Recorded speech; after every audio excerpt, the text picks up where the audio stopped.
では、入れていきます。なんかすごいシューシューいってる。でも吹き上がるまではいかないのかな。やべやべやべ。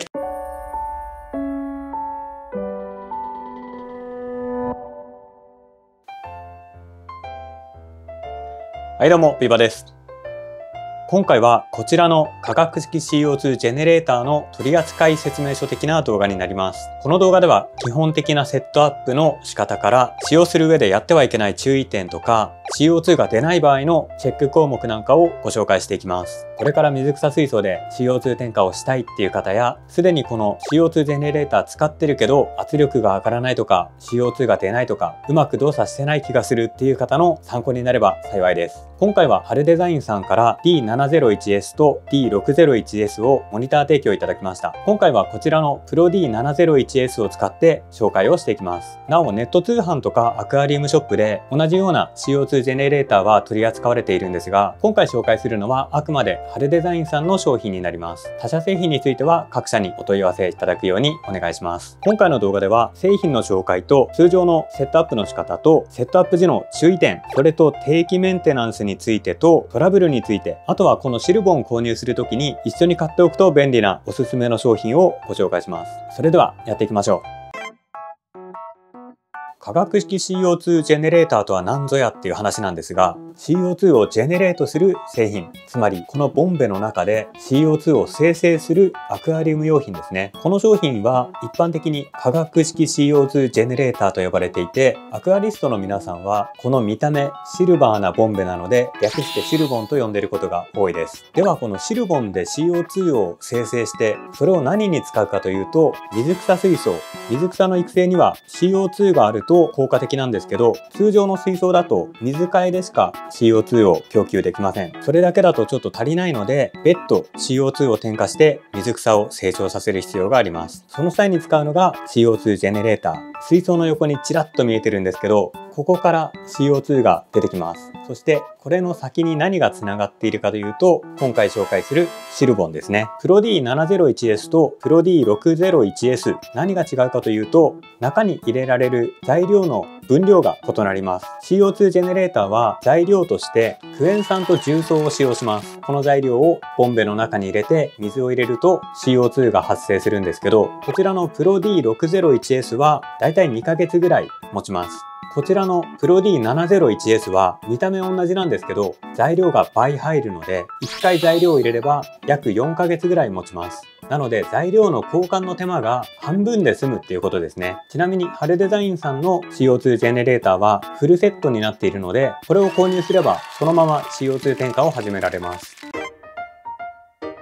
それではセットアップを行っていきます。セットアップについては同梱の説明書を見れば誰でも簡単にできると思います。今回は一応しっかりと手順に沿ってやっていきます。一応この紹介の後にセットアップ時の注意点をまとめているので、そちらも合わせてチェックしてみてください。あとシルボンを使っていく中での不具合とかトラブルのメンテナンス情報が取扱説明書の QR コードから見ることができます。これはね、絶対に見ておいて損はないので、シルボン購入者の方はチェックしてみてください。それではまずこのフィルター、これの中にビーズを入れます。ただこれは元から入ってるっぽいですね。一応開けてみると、このフィルターの中に透明な小さな玉が入っています。長く使っていくと水分吸収して膨らんでくるので、そうなったら乾燥させて再利用することができます。これは CO2 使い切った時にこのボトル開けることになるんですけど、その際にはチェックしておいた方がいいと思います。そしてレギュレーターの裏側に赤いシールが貼ってあるので、これを剥がします。ここにフィルターを取り付けます。 OK ですね。あとこのパッキン、これがちゃんとついてるか確認しましょう。それとここに CO2 の量を調整するスピードコントローラーついてるんですけど、マイナスの方にしっかりと閉まっているか確認をしておきます。ではボンベの中に材料を入れていきます。クエン酸と重曹を交互に入れていきます。今回は 400g ずつ入れるので、クエン酸200、重曹200、クエン酸200、重曹200という感じで入れたいと思います。ではまずクエン酸はサラサラしてて入れやすい。続いて重曹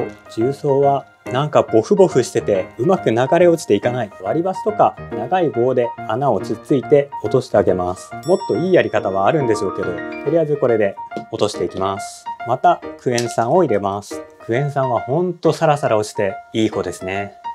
そしてラスト重曹、ちょっとずつ入れりゃいいのか、学びを得ましたね。OK。ボトルの中にクエン酸 400g と重曹 400g が入っています。ここに水を 600ml 加えてレギュレーターを閉める。セットアップの山場はここですね。ここでちょっとトラブっちゃう人が多いと思うので、ここは慎重にいきましょう。まずこのボトルの中に 600ml の水を入れるわけなんですけど、ボトルを斜め45度ぐらいに傾けて静かに水を注いでいきます。この時中の材料に水をダバダバと注いじゃうと一気に反応が進んであって中の溶液が吹き上がっちゃう場合があります。部屋汚れるし大変なのでその事態は避けたい。ポイントとしてはボトルを45度ぐらいに傾けて静かに水を注ぐ。その時に使う水は冷蔵庫でよく冷やした冷たい水を使うと吹き上がりを防ぐことができます。なんなら 600ml 分の氷が一番いいんですけど、なかなかこのボトルの口に入る氷、これを 600ml 分作るの大変なので、今回は冷水でやっていきます。これをまず 600ml 取りまして、そしてこれをボトルにゆっくりと入れてレギュレーターを閉める。よし、やっていくぞ。ちょっと怖いな。ここで一旦セーブしておきたい。よし、行くぞ。これをゆっくりちょろちょろと注いでいきます。今まで D601S の 300ml しかやったことないから 600ml って結構ドキドキしますね。あ、しばしばいってます。もうここは焦らず、しばしばいっても焦らずゆっくりと注いでいきます。動画的には吹きこぼれた方が盛り上がりそうだけど、ここはゆっくりやっていきます。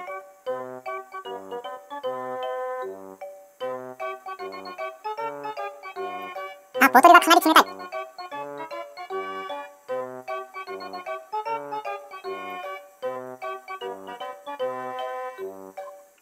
ほい。OK。じゃあこれを閉めます。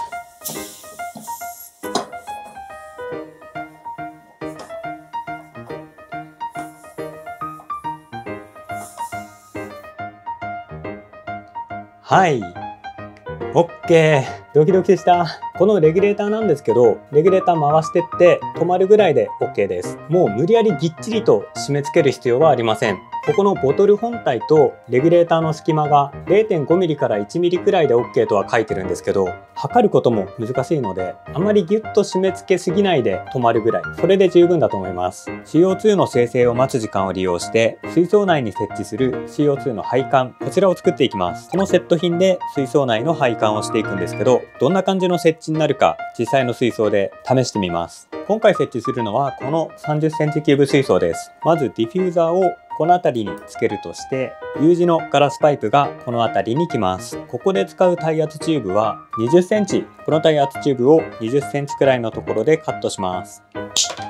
チューブカッター一つ持っておくととても便利です。この耐圧チューブなんですが、どうしても癖がついています。お湯とかドライヤーで温めながら伸ばしておけばある程度まっすぐにはできるので、設置する前にあらかじめこの曲がってる癖は取っておきましょう。はい、ある程度まっすぐになりました。こんな感じで設置をしたいんですけど、今回はチェックバルブをここにつけたいと思います。水槽の中に入れる。今までやったことがないんですけど、これなら水槽内に入っていても目立たないので CO2 ディフューザーのすぐ上につけたいと思います。なんでここにつけるかっていうと、この配管の中に水が入るのを極力抑えたいので、この CO2 ディフューザーのすぐ上につけることで水の侵入をここだけに留める、そういった設置の仕方をしたいと思います。それではまず CO2 ディフューザーの上のパーツを外します。そして耐圧チューブにこのパーツを通してここにチューブを差し込みます。根元までしっかりと。この時耐圧チューブ刺さりづらいっていう人は先端を熱湯とかで温めるとチューブが柔らかくなって差し込みやすくなります。これはチェックバルブに耐圧チューブ刺す時も U 字のガラスパイプに刺す時も同じです。特にこのガラスパイプに刺す時はできるだけ熱湯で先端を柔らかくしておいた方が安全です。耐圧チューブ差し込んだらこのパーツを元に戻します。このチェックバルブ矢印が書いてあるので CO2 の流れていく向きに合わせて設置をします。じゃあここら辺でパツン、これを差し込んでこちらも差し込みます。すごいね、このチェックバルブね。耐圧チューブと一体化している。そして U 字のガラスパイプを取り付けます。先端は熱湯で柔らかくしました。差し込むときは絶対に差し込む方のパイプを持ちましょうね。ここら辺とか持って入れようとすると割れちゃいます。さすがにそんな人はいないかな。ここら辺持っても危ないですね。これで OK ですね。CO2 の生成が終わるまで、このディフューザーは水槽の中に入れておきます。このディフューザーはとても高密度なセラミックを使ってるみたいで、とっても細かい泡が出るんですけど、泡が出るまですごい時間がかかります。最初は水中に入れておくと水が浸透して泡が出やすくなるみたいなので、おまじない程度かもしれないですけど、水の中に入れておきます。それでは CO2 の生成を待ちましょう。今回は意外と時間かかって半日ぐらいかかりましたね。このメーターは CO2 の残量を示すものではなくて、圧力をレベルで表記しているものになります。なので針が上がっていってある程度落ち着けば準備は完了です。外気温とかによってもこのメーターは変動するみたいなんですけど、今のところここで安定してるみたいなので次の作業へ移ります。一応ここからスタンドを使っています。これはボンベを差し込むだけですね。ボンベの転倒とかを防ぐためのスタンドです。プロ D701S についている電磁弁、バブルカウンターと一体型になっているものです。これをカチッと差し込めば OK。あとは配線をつなぐだけなんですが、このバブルカウンター、ここに水を入れて CO2 が出てくる量を目視できるっていうものなんですけど、 CO2 を添加するたびに水が減っていきます。炭酸飲料のペットボトルとか開けるときにキャップ開けるとプシュってなると思うんですけど、それと同じ感じで毎回プシュっていって、この水が上につないでる耐圧ホースの方にちょっとずつ移動しちゃうんですよね。それが繰り返されてここの水が減っていくんですけど、ここに水が入っていなくても問題なく使用はできます。ただその際には CO2 の添加量が目視できないので、別途バブルカウンターを用意する必要があります。では電磁弁付きのバブルカウンターをセットしていきます。電磁弁っていうのはスイッチがオンになった時に CO2 が流れる、オフになると CO2 が流れなくなるっていうものです。ただこれを家庭用のコンセントに挿しておくと常にオンになった状態になります。なので朝も昼も夜もずっと CO2 が添加された状態になります。そこで別途用意しておきたいのがスマートプラグだったりタイマーだったり、時間管理で電源をオンオフできる商品を用意しておきます。今ならスマートフォンで時間設定とかもできるスマートプラグが便利ですね。ぶっちゃけ CO2 の添加時間は LED ライトついてる時間になると思うので、 LED ライトと共有のスマートプラグでもいいと思います。ではバブルカウンターの中に水を入れます。上の部分を外してここに水を入れます。使ってるうちに減っちゃうんですけど、7割ぐらい入ってれば十分です。そしてレギュレーターのこの縦になってるパーツ、ここに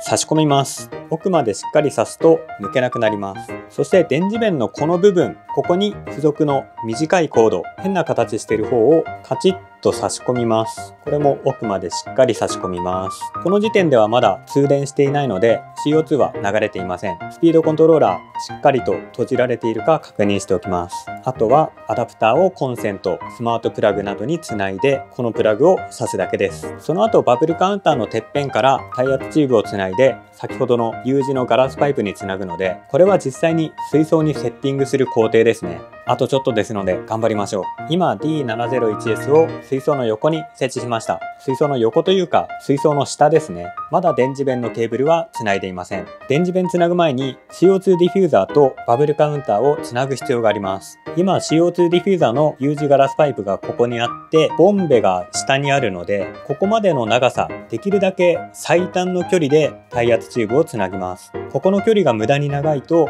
CO2 添加の時にディフューザーから CO2 が出るまで時間がかかってしまいます。今回は事前にカットしてしまってるんですけど、うちではこのぐらいの長さで十分でした。ガラスの U 字パイプには先ほどと同じくチューブの先端を熱湯で温めて慎重に差し込みます。この上の小さいやつを外します。チューブに通してからここの先端に耐圧チューブを刺します。刺しづらいな。これ抜いちゃおう。これを刺します。そしてネジを締める。これで OK ですね。もう一度刺しておきます。さあこれで準備が整いました。シルボンには CO2 がセットされていて、バブルカウンターはセットされていて、耐圧チューブもつながっていて、ここから水槽の中に CO2 が添加されると。では電磁弁のスイッチを入れていきます。とはいえ電源を入れてすぐ CO2 が出てくるわけではありません。このディフューザーは泡が出るまで結構時間がかかるので気長に待ちます。電磁弁を接続します。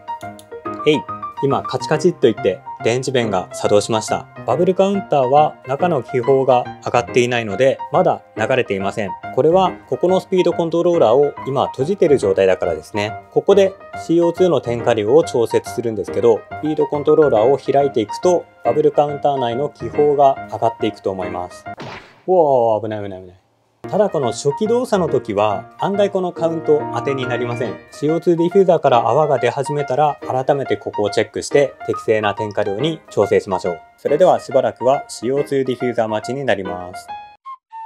電磁弁の電源入れてから40分ぐらい経った時に泡が出始めました。やっぱり細かい泡が出てますね。4秒1滴ぐらいの添加ペースなんですけど、泡が細かいのですごい大量添加な感じがしちゃいますね。これで ProD701S のセッティングは完了です。今後の運用についてはスマートプラグとかタイマーで時間を管理して運用していくことになります。セットアップ初期はこの添加量注意してください。 CO2 ディフューザーに水が浸透する前にここを調節すると、泡が出始める頃には調節した添加量より多くなったり少なくなったりする場合があります。少ない分には構わないんですけど、添加量が多くなってしまうと生態にも影響が出てしまうので、 CO2 ジェネレーターセットアップした時はなるべくそばにいて添加量をチェックするようにしましょう。ProD701 のセットアップについては以上となります。説明書見ながらやれば大体問題なくできるんじゃないかなと思います。続いてセットアップ時の注意点ややってはいけないことをご紹介します。 CO2 使い切って材料交換の時にも当てはまると思います。基本的には商品付属の説明書とか注意書きに全部書いてあるので、説明書の通りやれば問題は起きないと思うんですが、ついついやってしまう人もいると思うのでご紹介をしていきます。まずセットアップ時の注意点で一番やってしまいがちなのが材料投入時の吹き上がりです。これはこのボンベに材料を入れて勢いよく水を注いでしまうと、中で反応が一気に進んでボトルからバーッと液体が吹き上がっちゃう失敗です。その吹き上がりを防ぐにはセットアップ時にもご紹介したようにボトルを斜め45度にしてゆっくりと水を入れる。入れる水は冷蔵庫で冷やしたような冷たい水か同量の水を凍らせた氷を入れる。そうすると吹き上がりを防ぐことができます。今回なんでこんなバケツの中に入れてるか想像つくと思うんですけど、吹き上がりを実際に体験してみたいと思います。ボトルの中にはすでにクエン酸と重曹が入っています。そして入れる水は夏場を想定してちょっとぬるめの水、これをボトルを傾けずに勢いよく注いでみたいと思います。これまた1回勝負ですね。では入れていきます。どうかな。なんかすごいシューシューいってる。でも吹き上がるまではいかないのかな。やばいやばいやばい、来た来た来た来た来た。これが吹き上がり。今ボトルの中には 170g ずつ材料を入れて水は600ぐらい注いだので、通常の分量とはちょっと違うんですけど、これが D701S みたいな材料を 400g ずつ入れるものだったらもっと吹き上がりは激しいかと思います。こういった吹き上がりを防ぐためにこのボトルを傾けて冷たい水をゆっくり入れる。セットアップの時に紹介したようにゆっくり入れれば吹き上がりは起きないと思います。続いてメーターについて。このメーターはあくまで目安だそうです。セットアップ初期とか室温が低い時とかいろんな理由でこの緑のメーターに針が収まらないこともあるみたいなんですけど、使用期間にはほとんど影響はないそうです。また最初の 1,2 回はこの針が全く動かない場合もあるそうなんですけど、それでも別の箇所でガス漏れが起きてない限りは問題がないそうです。間違ってもメーターが上がらないからといってボトルを振ってしまったり揺すったりしないようにしましょう。ボトルを振ったりしてしまうと中のフィルターが汚れてしまって、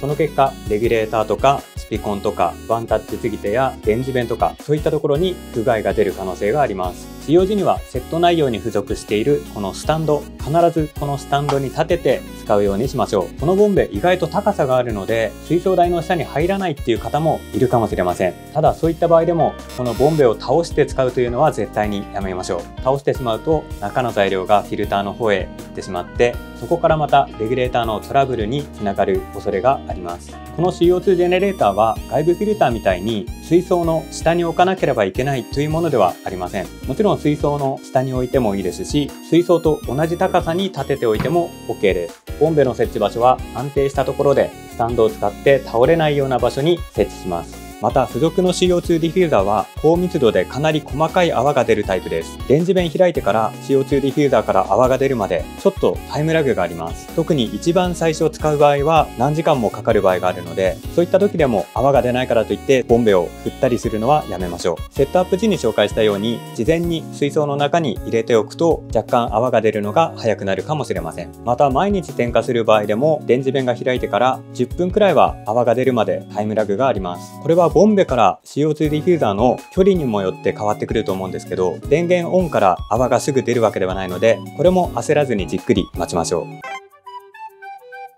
はい。ということで、今回の動画はシルボンのトリセツ前編ということでご紹介をしました。CO2 ジェネレーターの最初のセットアップとか、セットアップ時にやってはいけないことを中心に紹介をしてきたんですが、シルボンのトリセツ後半では材料交換時の定期メンテナンスだったり CO2 が出ないなどのトラブルの対処法について、またプロ D701S を購入するときに合わせて購入したい商品なんかも紹介していきます。今回の初回セットアップ時とか材料交換時の定期メンテナンス、あとはトラブル時の対処方法なんかは購入時の取扱説明書にある QR コードから飛べるメンテナンスページを見ると大体のことは解決すると思います。ハレデザインさんのプロ D701S とかプロ D601S を購入された方はぜひそちらもチェックしてみてください。次回シルボンのトリセツ後半については下の動画説明欄に URL 貼ってありますので、引き続きそちらもご覧ください。それでは長い動画でしたがご視聴ありがとうございました。もし参考になったという方はチャンネル登録、